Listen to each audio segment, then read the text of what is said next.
De aici. Mie mi-a zis cineva. Ei. Fii atent de aici, uite. Mie mi-a zis cineva așa.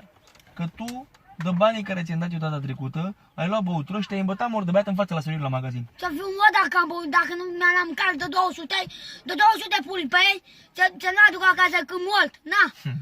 Bă, te mă minți, cine ți-a făcut ție pulpele? Cine ți-a făcut pulpele ție? Mama, na. Am înțeles. Na. Păi și băutură, din ce bani te-ai îmbătat acolo? Că azi erai mor de beat, că te-au luat ăștia acasă pe brațe, nu mai puteai să mergi.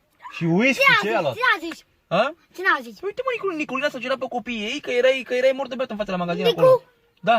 Care Nicu? Niculina, s-a jurat pe copiii ei că eu ți-am dat bani și tu te-ai dus și te-ai îmbătat Să acolo. fiu mult, să nu mă aduc acasă când mult, na. Că n-ai băut tu deloc, Nici zopere, dacă n-am mâncat, dacă n-am dat mici, pulpei, dar am mâncat. Dă-mă coace.